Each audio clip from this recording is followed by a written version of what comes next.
Wall Street insists the economy is strong, yet the data tells a different story.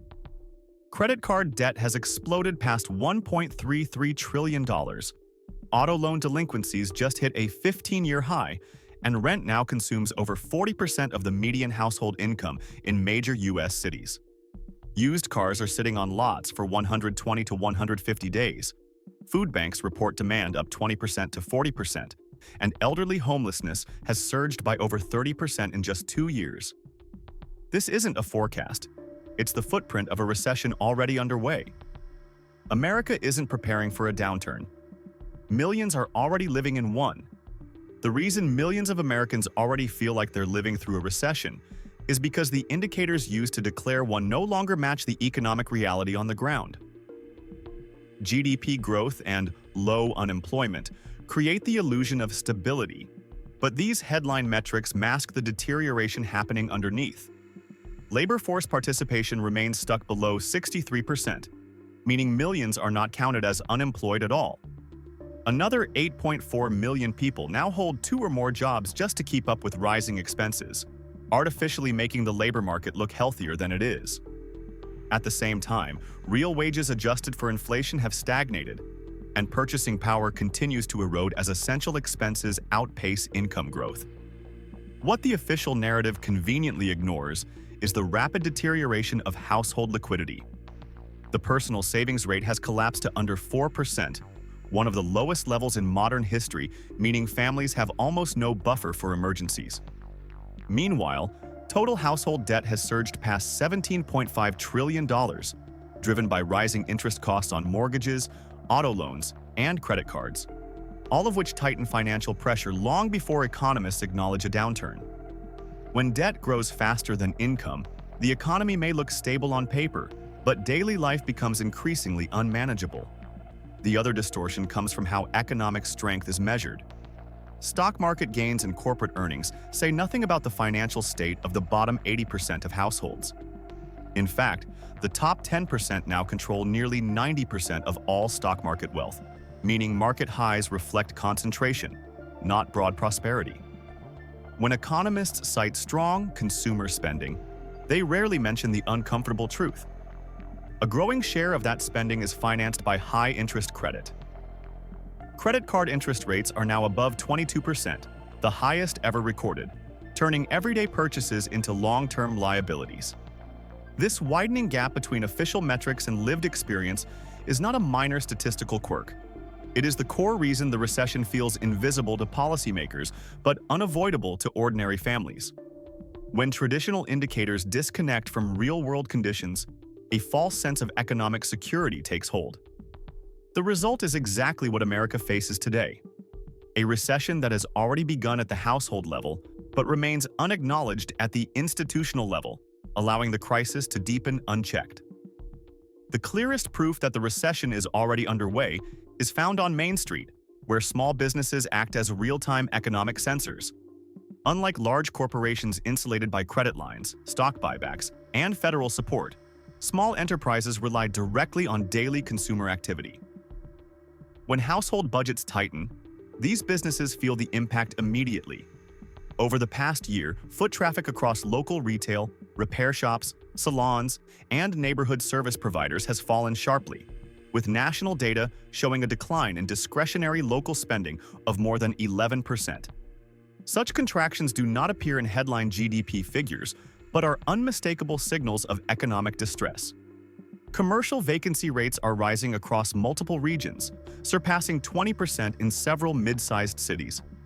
This shift is occurring even as commercial rents continue to climb due to higher financing costs and insurance premiums. As a result, thousands of small businesses are being squeezed from both sides, declining revenue and rising fixed expenses. The National Federation of Independent Business reports that over 30% of small firms now struggle to meet monthly operating costs, a level of strain last seen during major downturns. Labor demand on Main Street is also signaling contraction. Job postings from small firms have dropped by double-digit percentages, while more owners report cutting hours or reducing staff to stay operational. These shifts are not minor adjustments. They are foundational changes in the economic heartbeat of local communities. Unlike corporate layoffs, which are often cyclical, Main Street slowdowns indicate structural weakening in consumer purchasing power. Credit conditions further accelerate the collapse. Small business loan delinquencies have climbed to their highest level since 2012, and borrowing costs have risen dramatically, with average interest rates on small business loans now exceeding 9% to 12%. For many owners, renewing credit lines is no longer viable, forcing operational cuts that tighten local economic activity even further. The erosion of Main Street is directly tied to the hidden recession described earlier. When households lose financial stability, discretionary spending, the lifeline of small business, is the first to disappear. The result is a cascading contraction that spreads from shop floors to labor markets, weakening local economies long before institutional data registers a problem. This silent deterioration forms the backbone of the broader decline unfolding across the country. The collapse of Main Street is directly rooted in the financial condition of the households that support it. The bi-weekly paycheck, once a predictable stabilizer, has become a mathematical impossibility for millions. When essential expenses exceed income before the month even begins, the economy enters a state of silent contraction that no headline statistic can disguise. Today, the median U.S. household earns roughly $4,600 a month, yet fixed costs alone routinely consume 70% to 90% of that amount. Housing, utilities, transportation, insurance, and debt payments now behave like automatic withdrawals that leave almost nothing for discretionary spending. Housing is the most demanding component, with the median rent for a modest apartment reaching $2,050 nationwide. Add an average electric bill between $150 and $300, water and heating costs above $100, and auto insurance premiums rising past $190 per month, and the typical household's margin evaporates instantly. Transportation compounds the pressure. The average car payment now exceeds $750 for new vehicles and nearly $540 for used ones, while fuel costs add another $150 to $250 monthly. These are non-negotiable expenses, making cash flow failure inevitable for families without substantial savings. The strain intensifies when recurring debt obligations are added. Minimum credit card payments absorb another $200 to $400 for households carrying balances, and rising interest rates convert everyday necessities into long-term liabilities. Healthcare premiums, even for employer plans, commonly exceed $500 a month for families, before deductibles or out-of-pocket costs. As a result, even a household earning what traditionally counted as a stable middle-class income becomes financially fragile. The bi-weekly paycheck crisis is not a budgeting issue. It is a structural imbalance. Essential costs have outpaced wage growth for more than a decade, creating negative cash flow conditions that force families to delay medical care, cut food spending, skip savings, and rely heavily on high-interest credit. This erosion of disposable income directly fuels the decline in local demand described earlier, weakening Main Street and setting off a feedback loop of economic contraction. A society where paychecks disappear on arrival is not merely stressed, it is operating below the threshold required for sustained stability. The bi-weekly paycheck crisis doesn't stay contained inside households. It immediately spills into the credit system, where the first structural fractures are now becoming impossible to ignore. Consumer credit has transformed from a financial tool into a national pressure point. Total outstanding credit card balances have surged beyond $1.33 trillion, while average interest rates have climbed above 22%, the highest ever recorded. This combination is mathematically unsustainable. More Americans are paying interest than paying down principal, accelerating the shift from temporary stress to permanent financial instability. Auto lending reveals the breakdown with brutal clarity. The auto market functions as a real-time liquidity indicator, and the numbers are flashing red. Vehicles are sitting on dealership lots for 120 to 150 days, a sign that consumers lack the cash or confidence to make large purchases. Auto loan delinquencies have reached their highest level since the early 2000s, with more than 7% of borrowers now at least 30 days behind. Repossessions are rising, and lenders are tightening approval standards, creating a feedback loop. Fewer approvals mean fewer sales. Fewer sales mean deeper price cuts, and deeper price cuts signal eroding consumer strength. Financing costs have become a second headwind. The average new car payment now exceeds $750 a month, while used car payments hover near $540. For many households already stretched thin, these amounts are no longer viable. As access to credit shrinks, the market stalls. Manufacturers are quietly reintroducing 0 to 2% financing to stimulate demand, something not seen since pre-pandemic years. Incentives of up to 40% off sticker prices on aging inventory reveal just how distorted the market has become. Beyond autos, broader consumer credit metrics show similar deterioration. Personal loan balances have risen by over 15% year over year, and delinquency rates across multiple credit categories, from retail cards to installment loans, continue to climb. With savings depleted and incomes consumed by essentials, households are leaning heavily on borrowing not for luxuries, but for routine expenses. This tightening credit environment connects directly to the collapsing cash flow described earlier.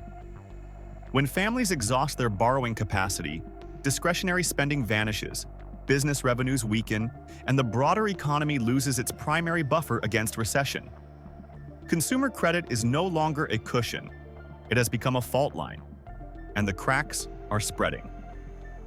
The breakdown of consumer credit directly feeds into the most destabilizing pressure point in the country: housing. No sector exposes financial fragility faster than shelter costs, and the numbers now define a system under severe strain. National median rent has climbed above $2,050, with many metro areas experiencing increases of 20% to 40% within a single lease cycle. These spikes are not occurring in luxury markets. They are hitting entry-level units, the only segment most households can realistically afford. As rent absorbs larger portions of stagnant incomes, stability disappears, and mobility becomes mandatory, not optional. Eviction trends confirm the scale of the stress. Filing volumes are now 30% higher than pre-pandemic baselines across several major cities, with thousands of renters pushed into displacement each month. Even households with steady employment are falling behind because rent inflation is outpacing earnings growth. For many families, modest increases of $200 to $400 a month are enough to trigger forced relocation. This churn is accelerating the rise of what economists are calling the forced move economy, where people are not relocating for opportunity, but fleeing unaffordable housing. Insurance costs compound the crisis.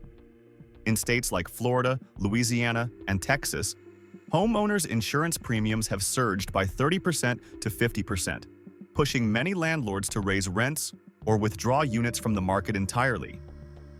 Property taxes in several regions have risen by thousands of dollars annually, adding another layer of financial pressure.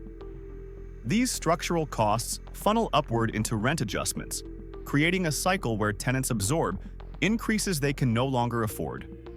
As a result, multifamily households are becoming increasingly common, with millions doubling up to survive rising costs. The rental shortage intensifies the issue. Vacancy rates for affordable units remain historically low, while construction slows due to higher financing costs.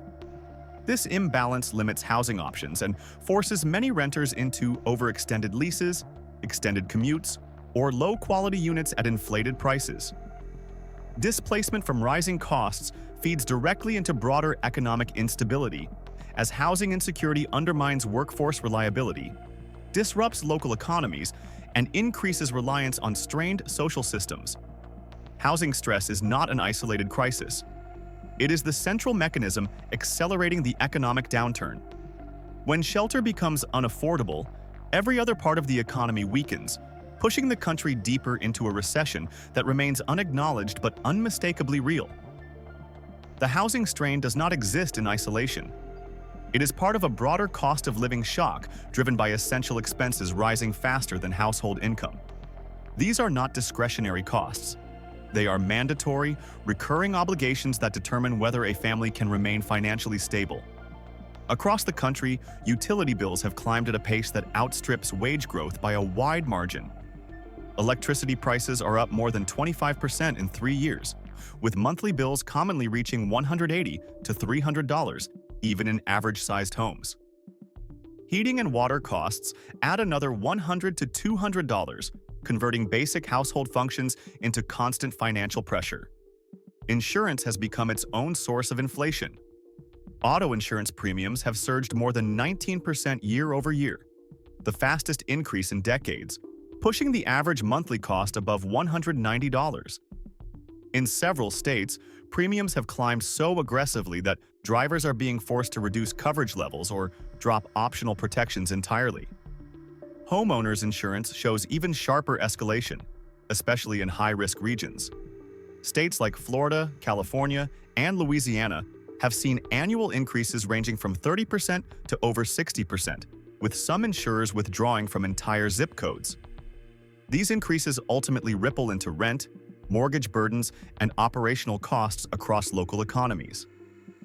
Medical costs add another layer of non-negotiable strain. Even with employer insurance, average monthly premiums for a family exceed $500 before deductibles, copays, or emergency expenses. Out-of-pocket maximums reaching $7,500 to $10,000 mean a single medical event can destabilize an otherwise stable household.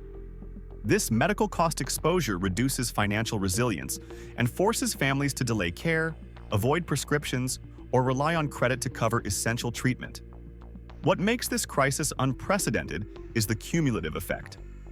Households are not dealing with one inflated cost. They are confronting simultaneous surges across every fixed category. Electricity, insurance, internet, phone plans, medical premiums, transportation fees, and service charges all draw from the same paycheck that has not kept pace. These fixed expenses now account for an overwhelming share of monthly income, leaving little room for flexibility or savings. This tightening cost environment connects directly to the housing stress described earlier. When every essential bill grows faster than wages, financial fragility becomes the norm, not the exception. As fixed expenses outrun income, households lose the capacity to stabilize their budgets, accelerating the wider economic contraction taking shape across the country. The surge in fixed expenses feeds directly into the most immediate form of financial stress: the cost of food. Grocery inflation is one of the clearest indicators that the economic downturn has already reached household tables. Over the past 2 years, staple categories such as meat, dairy, produce, and packaged goods have risen by 25% to 40%, far outpacing headline inflation. A routine grocery trip that once totaled $60 to $80 now regularly exceeds $120 to $150, even when households purposely limit purchases to essentials.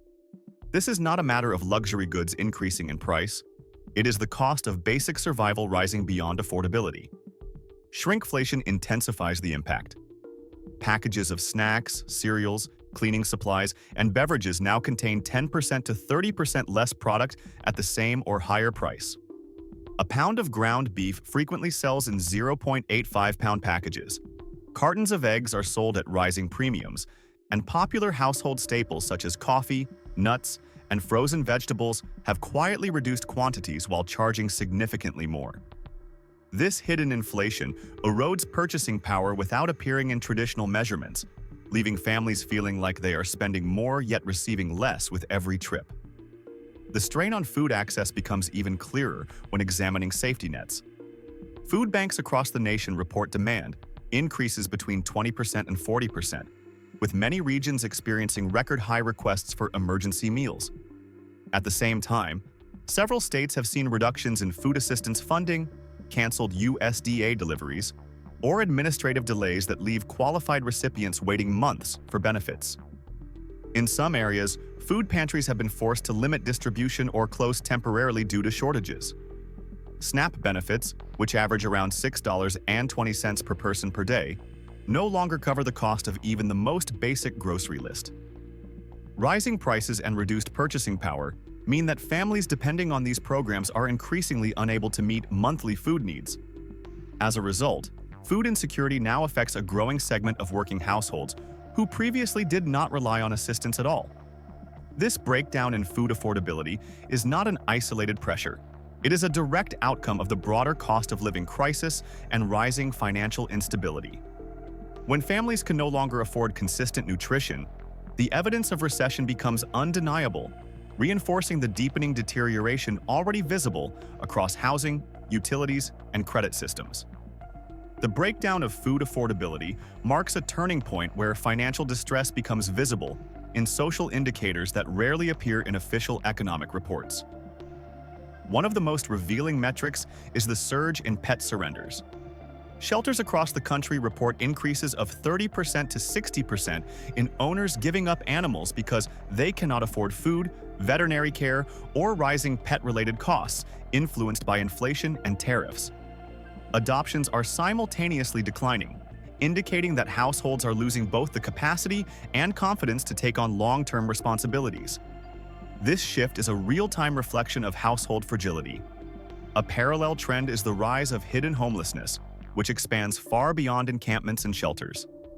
An estimated 1.5 million Americans now live in vehicles, motels, or temporary arrangements, forming a growing population of individuals who remain invisible in traditional counts. Many are employed but unable to secure housing due to rent levels far above what stagnant wages can support. These forms of displacement are not temporary disruptions. They represent structural failure within the housing and labor systems described earlier, forcing people into survival-based living arrangements. The most alarming development is the rapid growth of elderly homelessness. Adults over 55 are the fastest-growing homeless demographic, with increases exceeding 30% in the past 5 years. Fixed incomes that average $1,700 to $1,900 a month can no longer keep up with rising rents, insurance premiums, and medical expenses. As a result, seniors who previously lived modest but stable lives are losing access to housing they have maintained for decades. Many rely on cars, low-cost motels, or unsafe temporary rooms, facing physical vulnerability and limited access to healthcare. These social indicators reveal the deeper reality of the current downturn. It is not merely financial. It is destabilizing the basic structures of daily life. The weakening of household cash flow, rising fixed expenses, and food insecurity converge to push communities into a state of social strain that cannot be measured by GDP or unemployment. The recession is no longer hidden. It is manifesting in the human consequences unfolding across every state. The rise in homeless displacement and social strain aligns with a broader transformation taking place across the country. Millions are quietly withdrawing from traditional corporate and retail structures and building a parallel economy out of necessity. This shift is measurable, not philosophical. Foot traffic in major shopping malls has fallen by more than 25%, while vacancy rates inside national retail chains continue to rise. In contrast, local markets, small-scale vendors, and independent producers are reporting year-over-year participation increases of 20% to 40%, signaling a reallocation of consumer dollars away from corporate systems. This movement is fueled by economic pressure as much as distrust. Households confronted with rising fixed expenses and inconsistent employment are redirecting spending toward lower-cost, community-based alternatives. Local farmers' markets now function as informal economic hubs where food, services, and goods circulate without the overhead of traditional retail. These markets have doubled in size in multiple regions, with some suburban areas reporting vendor waitlists for the first time. This expansion reflects a financial survival strategy. Consumers are searching for value, stability, and transparency in a system where corporate prices have risen faster than wages. Simultaneously, millions are turning to micro-enterprise as a replacement for unstable jobs. The number of Americans earning supplemental income through independent production, crafts, repairs, food preparation, homegrown produce, local trades, has grown by more than 15% in a single year. This shift represents a withdrawal from corporate employment structures that offer limited security while demanding rising productivity. Instead of relying on one employer, households are building diversified income streams anchored in their own skills and communities. This parallel economy is not a fringe movement. It is an economic adaptation rooted in the same pressures driving food insecurity and elderly displacement. As traditional systems become unaffordable and unreliable, Americans are constructing local alternatives that bypass corporate markups, reduce dependence on national supply chains, and recenter economic power within communities. The transition reveals a country that is not merely struggling. It is reorganizing itself from the ground up, forming new economic networks in response to a recession that official metrics have yet to fully acknowledge. The rise of a parallel economy signals a profound transition, but it also underscores the scale of the instability forming beneath the surface. When households abandon traditional retail, reduce discretionary spending, withdraw from corporate employment, and reorganize their financial lives around survival, the macroeconomic landscape enters a phase of contraction that no official panel can ignore forever. The indicators now align into a unified pattern: deteriorating cash flow, collapsing credit capacity, unaffordable housing, rising fixed expenses, and overstretched safety nets. Taken together, these forces create a slow-moving downturn that spreads through every layer of society before ever appearing in national statistics. The institutional side of the economy is starting to show the strain as well. State and local governments are reporting widening budget gaps as sales tax revenue falls and social service demand rises. Municipalities dependent on commercial activity face declining foot traffic, shrinking business districts, and increasing defaults on commercial real estate, all of which weaken public finances. At the national level, rising interest rates have pushed federal interest payments toward $1 trillion annually, consuming a growing share of the budget and limiting the government's ability to respond to economic distress. Corporate earnings remain concentrated among a small number of megafirms, masking the broader contraction within mid-sized companies that lack pricing power or access to cheap capital. Layoffs, hiring freezes, and automation-driven workforce reductions are becoming more common across sectors tied to consumer spending, signaling that employment conditions may deteriorate faster than policymakers expect. As these structural declines compound, the line between a slow recession and a systemic downturn becomes increasingly thin. The trajectory forming now is not a temporary slowdown. It is the emergence of an economy that cannot sustain its obligations. With national debt surpassing $38 trillion, household stability collapsing, and essential systems strained beyond capacity, the country is entering a phase where financial imbalances can no longer be concealed by optimistic headlines. The signals are not subtle. The recession isn't approaching. It is tightening around America with the quiet force of a crisis already in motion, and the final stage will arrive long before the nation is prepared.